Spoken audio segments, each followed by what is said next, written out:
9:24 na nga po, nasabi na natin kanina. At dahil nakasanayan akong mag-time check, ay 9:24 pa rin. Naglipa na ang mga impeachment complaints left and right. Meron na sa Pangulo, Bongbong Marcos Jr. At meron na rin niluluto para rin sa Vice Presidente pag natapos na nga po yung 1-year ban. Pero dahil hindi pa naman niya na-file ang isa sa mga, mamaya pag-uusapan din natin yan, pero isa rin sa pag-uusapan natin, ito nga impeachment na inihain laban sa Pangulong Marcos Jr. na marami nagsasabi, mahina daw. Mukhang, alam niyo yung lutong Macau, partner. Pag sinasabing lutong Macau, yung Macau lechon iniisip ko. Kunya-kunyari lang, gano'n. Ganon. Pag lutong Macau, alam ko na ending niyan. Oo. Kasi lechon lang yung alam ko na Macau. So, yan pala ang lutong Macau. Sige, tanungin nga natin. Ganon din kaya ang pananaw ng ating independent policy analyst at constitutionalist and senior research fellow ng Ateneo Policy Center ng Ateneo School of Government, si Attorney Michael Henry Yusinko, once again joining us on Zoom. Attorney, magandang morning. Peter Atrica sa programang Balita Patan. Magandang umaga sa iyo, Rica and Peter, at magandang umaga sa lahat ng mga nanonood at nakikinig sa programa nyo ngayon. Good morning po. Attorney Yusinko, thank you for joining us po. Of course, the question would be, how do you, as a lawyer and a professional, how do you assess this pending impeachment complaint na inihain po sa Kamara?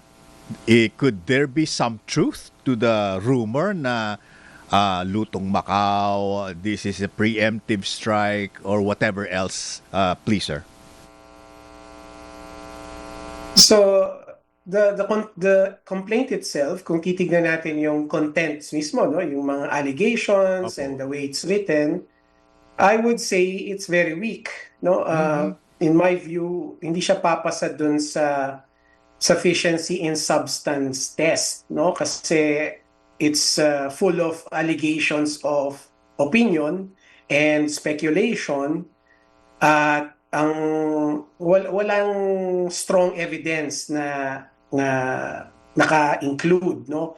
Puros ang naka-attach lang at reference ay mga news reports, no? So taken overall, I would say na mahina ito at hindi ito papasa nga dun sa sufficiency in substance test. No? Now, kung ang tanong is part ba to ng isang, kumbaga, plano to trigger the 1-year ban, then, well, kailangan natin to look beyond the complaint itself. No? Kasi for the 1-year ban to be triggered, kailangan merong papel yung unang-una, yung Secretary General, and also yung Speaker. Right? Kasi before ma-trigger yung 1-year ban, kailangan ma-endorse to sa Committee on Justice. No? So merong pagdadaanan na proseso bago ma-trigger yung 1-year ban. And that process includes the Secretary General acting on the complaint by endorsing it to the Office of the Speaker, and the Office of the Speaker scheduling it for sa schedule of business and then endorsing it to the Committee on Justice. Doon pa lang matitrigger yung 1-year ban. So the filing itself, mukhang kung yun lang ang titignan natin, hindi natin masasabi kung part nga ito ng quote-unquote conspiracy. So, kailangan natin tignan kung kasama ba, sangkot ba yung Secretary General or sangkot din ba yung Speaker, kasi dapat dumaan sa proseso to trigger the 1-year ban. Okay.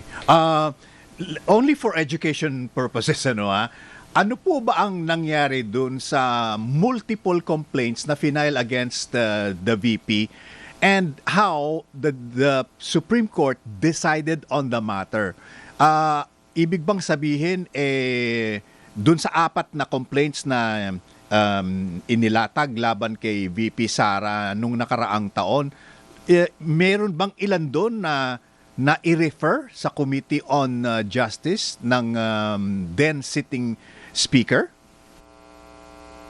So yun ang naging problema, Peter, no? Kasi ang nangyari, inupuan ng SecGen at ng Speaker Okay. yung complaints, no?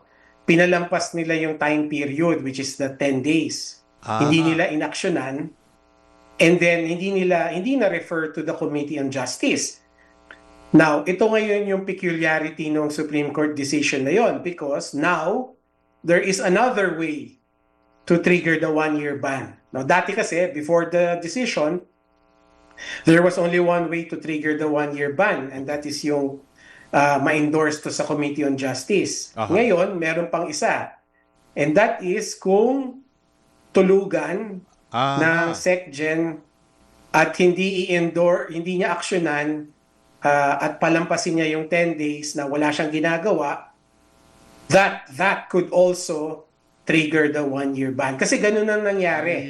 Ganun ang nangyari doon sa case ni Vice President Duterte na yung mga complaints, inipon nila, di ba? Pinalampas nila yung period, di nila inaksyonan, and then nung after Christmas, bigla na lang sila nag-organize ng signature campaign at yun na, diniretso na nila sa Senado, thinking na meron na sila nung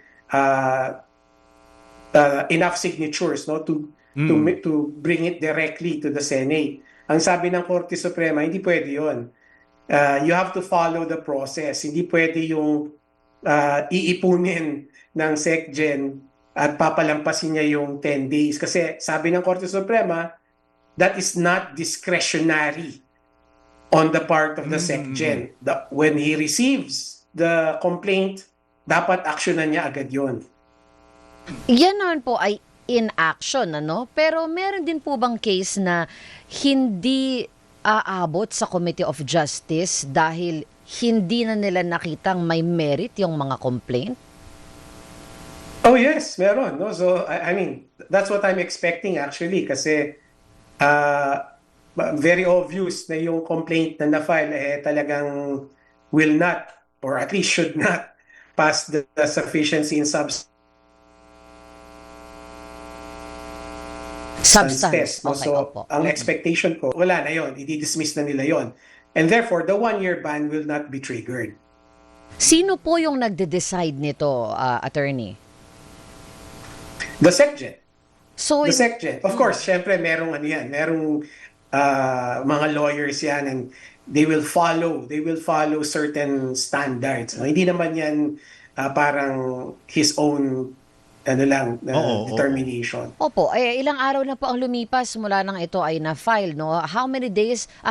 10 days nga pala, no, before tayo magkaroon ng action. 10 days. Oo. So, pag ito hindi na aksyonan, diretso na po yan sa Committee of Justice and then magka-count na the 1-year rule. Meron ba tayong pwedeng action? No. Hindi siya diretso. Kung hindi siya aksyonan within the 10 days, it doesn't mean na diretso na siya sa Committee on Justice. Aha. It only means na hindi siya inaksyonan. Opo, pero magka-count na po yung 1 year, no? Katulad po ng sinabi ninyo kanina. That's right, yes. So you mean in this very complaint, single complaint, Attorney Yusinko, ibig ba sabihin, pag inupuan yan, yung single complaint na yan, it's as good as filed, and therefore, wala nang dapat na sumunod na complaint yan? Kung mag-lapse na yung time period following the Supreme Court decision, then the 1-year ban could be triggered. Hindi na pwedeng mag-file ng complaint na iba. So that's something that is new, ano po? I mean, as far as the Supreme Court decision is concerned.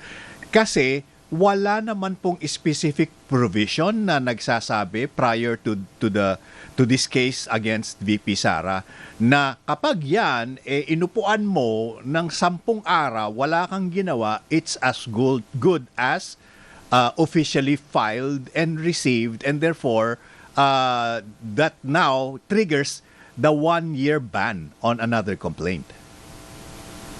So, that's true, no? Pero let me just add something to that na wala rin naman talagang sinasabi yung saligang batas natin on how the 1-year ban is triggered. No? Pati yung sinasabi ko kanina na it is triggered when it is endorsed by to the Committee on Justice, that's also jurisprudence. Aha. So, nothing specific.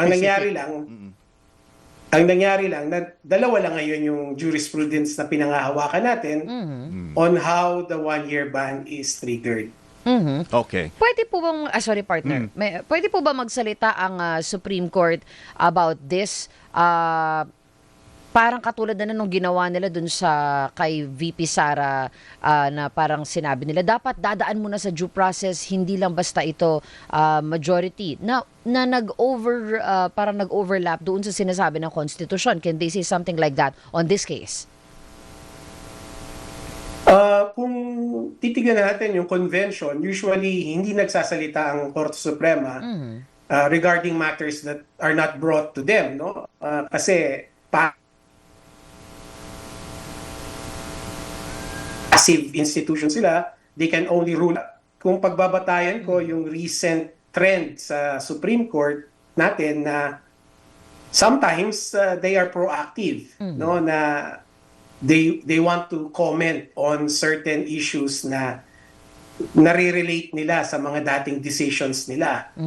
So it's certainly possible na in this instance, no, kasi may questions na about kailan ba matitrigger yung one-year ban, then it's possible na yung spokesperson nila can come out with a parang clarificatory press release saying na ito yung mga ways to trigger the one-year ban para to serve as guidance para sa ating lahat. So they can certainly do that now, no, and they might kasi nga ganyan yung trend ngayon. Pero dati kung tatanungin mo ako, baka yung Supreme Court dati will not do that.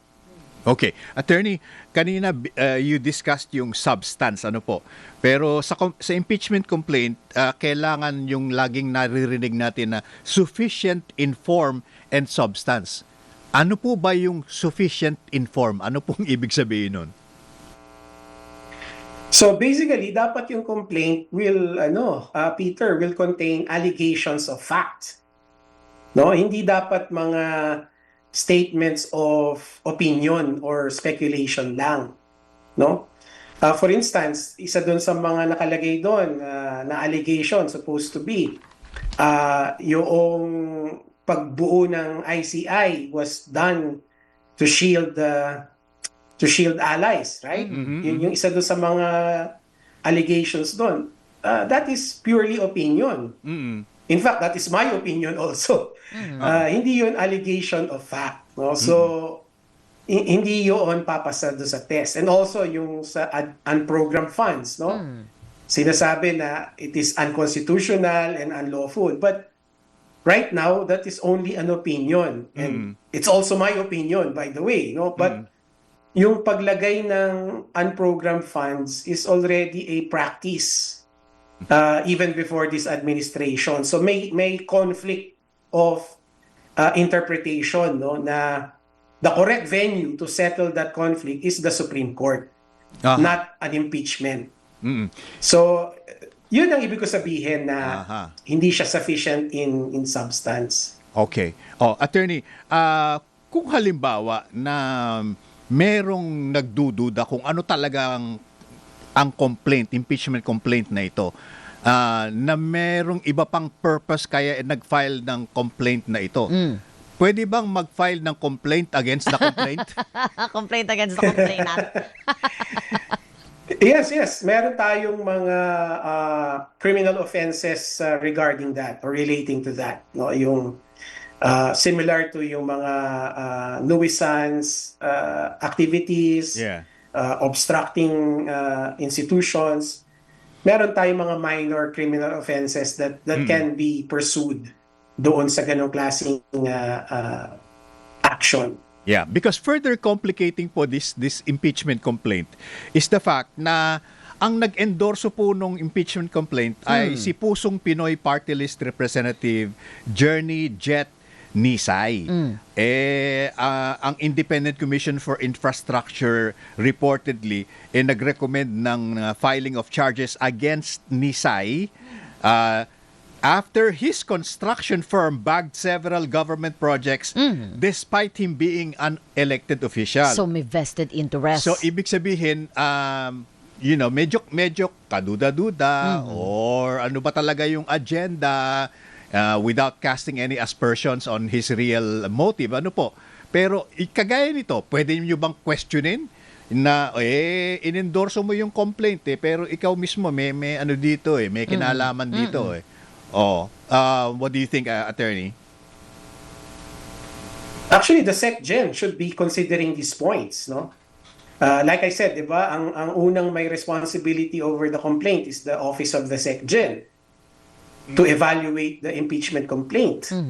Part of that evaluation, dapat kasama yung mga ganyang mga sinasabi natin na yung motivation, no? So, hindi ito pwedeng pakawalan lang, in other words, ng SecGen na parang that's not part of the process. No.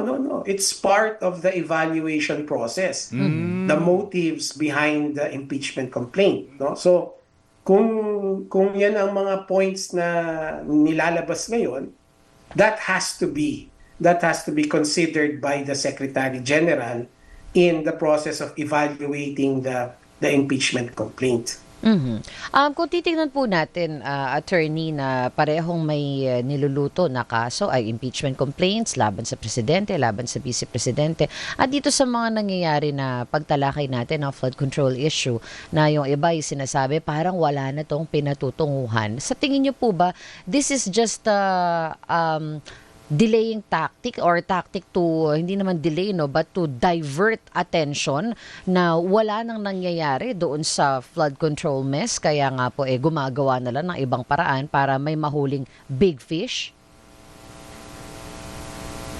I don't know kung delaying tactics, no, but certainly it's confusing everybody now, no, kasi ngayon ang taong bayan, iniisip nila, impeachment can deliver all of those things na sinabi mo, no? Which is makulong yung big fish.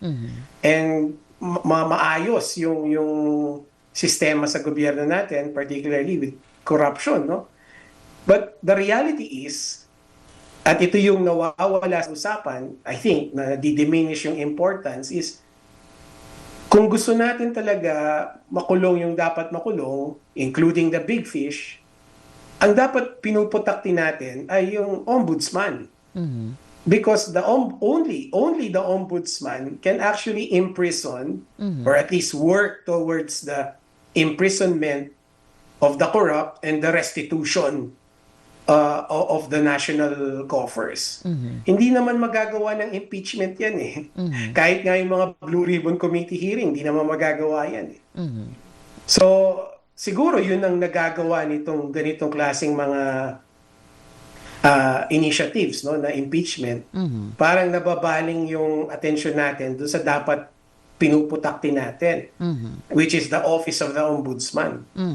And finally, attorney, before we let you go, no, ano po nakikita ninyo dito na pahihinatnan nitong dalawang impeachment complaint for the president and for the vice president? Well, kung matuloy yan, hindi magandang pangitain yan para sa bansa natin. No? Kasi, gugulo lang ang gobyerno natin, gugulo lang ang legislature natin, and ang pinakamasakit nito is meron na tayong mga bills na dapat talagang tinututukan ng trabaho because they are transformative, no? At sinabi na mismo ni Pangulong Marcos na i-prioritize, and I'm referring of course to the Anti-Dynasty Bill, the Political Party Reform Bill, and also yung Kadena. These are bills that can change our politics and governance. Now, kung matutuloy yung impeachment ng dalawang pinakamataas na opisyal natin, then yung mga bills na yon will be set aside, no? Kasi syempre ipa-prioritize nila yung impeachment, no? Imbis na pinagtatrabahuhan na itong mga bills na to, which can totally change the way we do our governance for the better, madidelay na naman at posibleng baka hindi na maipasa. Papalitan lang yung mga matatanggal ng mga katulad din nila, in other words. Yeah. Anything but the discussion on the anti-dynasty bill. Correct. Papatungan na lang ng papatungan yan. Attorney, thank you so much for your time. We'll talk to you again soon po. Thank you, Attorney. Maraming salamat din. Oo, nakakatawa naman si Attorney Michael Henry Yusinko, ang ating Yan. independent policy analyst at constitutionalist and research fellow ng Ateneo Policy Center from the Ateneo School of Government. Yan. maganda yung punto niya na yun, ano, Diba? ha? Oo, Ang daming intramurals. Tama. Naiwanan na naman yung Tama. Anti-dynasty na naman. Ano ba? Last year, pinag-usapan na natin. Ngayon, pag-uusapan Kaya pa rin party natin list na yan. Nako, yung ay, party list nako. na yan. Kaya wag natin Panginoon kakalimutan ko. nga, di ba, yung dapat nating pinofokusan. Nifo-focus. Diyos ko po. Generational language barriers. 9:45 na nagmamadaling morning. Magbabalik po ang programa. Baliktapan. Tibay at lakas manindigan. Baliktapan!